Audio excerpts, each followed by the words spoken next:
여러분, 변수가 뭔지 기억나시나요? 우리는 초보 프로그래머 코스에서 변수란 정보를 저장하기 위한 상자라고 배웠습니다. 이번 영상에서는 C 언어에서 이 변수를 어떻게 만들고 사용할 수 있는지 살펴보겠습니다. 본격적으로 변수에 대해 살펴보기 앞서 몇 가지 용어들을 정의하고 시작하겠습니다. 먼저 값이라는 용어인데요. 값은 쉽게는 정보라고 생각하시면 됩니다. 이러한 값들을 입력받고 전달하고 계산하고 반환하고 출력하면서 프로그램이 수행되는 것이죠. 다음은 식입니다. 식이란 연산이나 동작을 수행하는 하나의 코드 단위로서 지난 영상에서 다룬 문에 포함된 개념이라고 할 수 있는데요. 쉽게 말해 하나의 문이 하나 혹은 여러 개의 식으로 구성된다고 생각하시면 되겠습니다. 이러한 식들은 앞서 살펴본 값으로 치환되는 경우가 많습니다.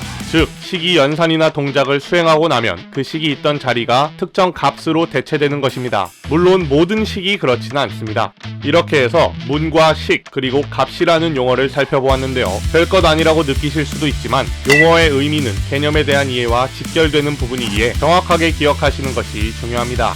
다음은 자료형이라는 개념입니다. 앞서 우리는 값의 종류를 자료형이라고 부르며 컴퓨터 언어에 따라 이러한 자료형을 명시해야 하는지 여부가 결정된다고 했죠. 그중 C 언어는 변수를 만들기 위해 자료형을 반드시 명시해 주어야 하는 쪽에 속합니다. 그 이유를 알아보기 위해 우리는 잠시 컴퓨터의 입장이 되어 보겠습니다. 우리가 컴퓨터에 어떤 값을 저장하든지 간에 컴퓨터 메모리에는 최종적으로 0과 1을 사용한 이진수의 형태로 저장이 되는데요. 이런 이진수는 비트의 수에 따라 표현할 수 있는 값의 범위가 결정됩니다. 여기서 비트란 0과 1 중에 하나의 값을 가지게 되는 데이터의 최소 단위를 가리킵니다. 즉, 비트가 하나라면 0과 1의 두 가지 값만 표현할 수 있고, 비트가 두 개라면 네 가지의 값, 그리고 비트가 네 개라면 0부터 15까지 총 16가지의 값을 저장할 수 있는 것이죠. 그럼 다시 자료형 이야기로 돌아와 보죠. C 언어에서는 각각의 자료형마다 변수가 저장할 수 있는 값의 범위를 정해두었습니다. 즉, 자료형마다 값을 표현하기 위한 비트의 수가 결정되어 있는 것이죠. 따라서 컴퓨터 입장에서는 해당 변수가 저장하게 될 값의 자료형을 반드시 미리 알아야만 몇 개의 비트를 준비해 두어야 문제없이 해당 값을 안전하게 저장할 수 있는지를 알 수 있는 것입니다.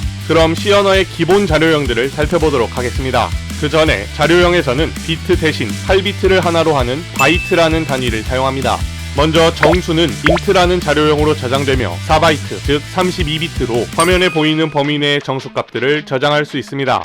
소수점을 가지는 수를 나타내는 실수는 플로트라는 자료형으로 저장될 수 있으며 마찬가지로 4바이트의 크기를 갖습니다. 또한 실수는 더블이라는 자료형으로도 저장될 수 있는데 이는 플로트의 2배라는 의미로 기억하시면 되며 따라서 8바이트의 크기를 갖습니다. 이러한 자료형들이 실수를 저장하는 원리는 꽤 복잡하지만 지금은 플로트와 더블의 차이가 각각 소수점 아래에 저장할 수 있는 자릿수의 정밀도라고 이해해 주시면 되겠습니다. 마지막으로 문자는 캐릭터라는 자료형으로 저장되며 1바이트, 즉 8개의 비트로 총 256개의 문자를 저장할 수 있습니다. 이러한 문자형 자료형의 크기는 ASCII 코드라는 것과 매우 관련이 깊은데요. ASCII 코드 표를 보면 0번부터 127번까지 총 128개의 숫자가 각각 특정 문자와 1대1로 대응되는 것을 볼 수 있습니다. 그리고 128부터 255의 값은 확장 ASCII 코드표에서 또 다른 문자들로 대응되어 사용되기도 합니다. 이 ASCII 코드는 C 언어뿐만 아니라 컴퓨터 분야 전반에 널리 사용되기 때문에 조만간 실습 영상을 통해 자세히 살펴보도록 하겠습니다. 이렇게 해서 C 언어의 기본 자료형들을 살펴보았습니다. 그럼 마지막으로 C 언어에서 변수를 만들고 사용하는 방법을 알아보겠습니다. 우리는 변수가 선언, 초기화, 호출의 단계로 사용된다고 배웠습니다. 기억나시죠? 첫째로 C 언어 변수의 선언인데요. 먼저 자료형을 작성하고 공백으로 구분을 해준 뒤에 변수의 이름을 작성하시면 됩니다. 이렇게 변수를 선언하는 선언문 역시 일종의 문에 속합니다. 문이라면 반드시 세미콜론을 붙여야겠죠. 이때 변수 선언 과정에서 이름을 떠올리기 귀찮다고 아무 의미 없는 이름을 붙이는 것은 꼭 피해야 할 습관입니다. 반드시 변수가 저장하는 정보를 간단히 나타낼 수 있는 단어로 변수의 이름을 붙여주세요. 또한 변수의 이름을 붙이는 문법인 C 언어 변수 명령 규칙을 꼭 지켜서 변수 이름을 작성해야 합니다. 다음으로는 변수의 초기 값을 설정하는 초기화 단계입니다. C 언어에서 변수 초기화는 대입 기호를 사용해서 할 수 있으며 다음과 같이 변수 선언문과 하나로 작성할 수도 있습니다. 이렇게 변수를 초기화하는 이유는 간단합니다. 변수의 값이 저장되기 전에 변수가 호출되면 쓰레기 값이라고 하는 이상한 값이 반환되어 프로그램에 오류가 발생하기 때문입니다. 컴퓨터의 입장에서는 알려주지도 않은 값을 내놓으라고 하니 황당하겠죠? 마지막은 변수 호출입니다. 너무도 간단하게 변수의 이름을 작성하기만 하면 변수의 호출식이 됩니다. 이런 변수의 호출식이 수행되면 해당 시점에 변수에 저장되었던 값이 식의 자리를 대체하게 됩니다. 우리는 프로그램의 수행 중에 특정 시점에 어떤 값이 사용될지를 미리 알 수 없기 때문에 특정한 값을 코드에 직접 작성하는 대신 변수의 호출식을 작성함으로써 해당 시점에 저장되어 있을 값을 연산이나 함수의 인자로 활용하는 것이죠. 변수의 호출에서 주의할 점은 변수의 호출식이 대입기호의 좌변에 위치하는 경우에는 변수 내의 값이 반환되는 것이 아니라 대입기호 우측의 값을 해당 변수에 대입하라는 의미로 사용된다는 것입니다.